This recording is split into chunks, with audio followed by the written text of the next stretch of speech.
Welcome to waves media Telugu.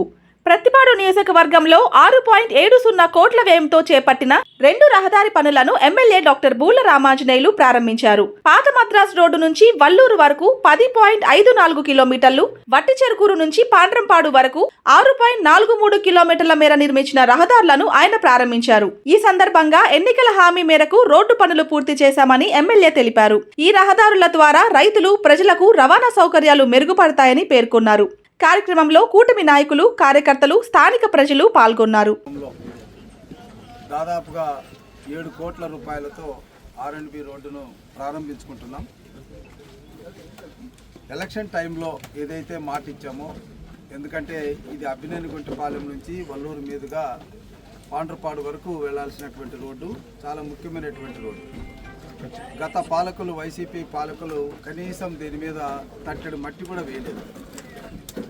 అలాంటి పరిస్థితుల్లో ఇక్కడ మనము కూటమి ప్రభుత్వం వచ్చిన వెంటనే దాదాపు అంటే 1 ఇయర్లోనే వర్క్ శాంక్షన్ చేసుకున్నాం.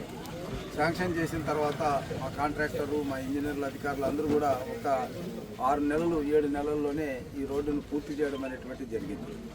అంటే ఒకే సంవత్సరంలో శంకుస్థాపన చేయడం జరిగింది, అదే సంవత్సరంలో ప్రారంభించుకోవడం కూడా జరిగింది. అది ప్రజల పట్ల, మరి ప్రజా అభివృద్ధి పట్ల కూటమి ప్రభుత్వానికి, ముఖ్యంగా నారా చంద్రబాబు నాయుడు గారి నాయకత్వానికి ఉన్నటువంటి ఒక అభిప్రాయం. ప్రజలన్నా, ప్రజల యొక్క యోగక్షేమాలన్నా చంద్రబాబు నాయుడు గారికి ఎంత మక్కువ ఉంటుందో అన్నటువంటిది ఈ కార్యక్రమం ద్వారా మనకు తెలుస్తుంది. కాబట్టి వైసీపీ నాయకులు ప్రగల్భాలు పలుకుతున్నారు. వాస్తవానికి చెప్పాలంటే వాళ్ళు ఏమీ చేయలేదు, చేయకపోయినా ఏవో మాటలు మాట్లాడి ప్రజల్ని ఇంకా మభ్యపెట్టాలనేటువంటి ఆలోచనతో ఉన్నారు. నిన్న కనుక మొన్న చూసాం రాజధాని, మరి ఆ రాజధానిని వాళ్ళు శ్మశానం అన్నారు.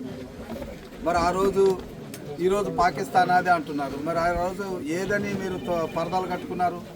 అంటే వేరే దేశానికి పోతున్నట్టు పరదాలు కట్టుకొని కదా మీరు పోయింది. ఆ రోజు రైతుల మొక్కలు చూడడానికి మీకు ఇష్టం లేదు, మరి ఈరోజు రైతులను ఎలా పరామర్శిస్తారు? అందనీతి ఎప్పుడు కూడా ప్రజలు అంత అమాయకులు కాదు. ఎప్పుడు ప్రజలు చాలా తెలివిగా ఉంటారు, చాలా తెలివిగా ఆలోచిస్తారు.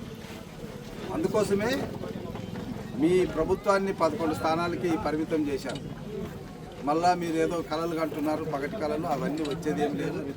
అసలు మీరు రాజకీయానికి అనర్హులు, ప్రజల క్షేమాన్ని గురించి మీకు పట్టింపు లేదు. ఎంతసేపు ఏదో రాజకీయం చేయాలనుకుంటే ప్రజలంతా వెర్రివాళ్ళేం కాదు, ప్రజలు చాలా విఘ్నులు.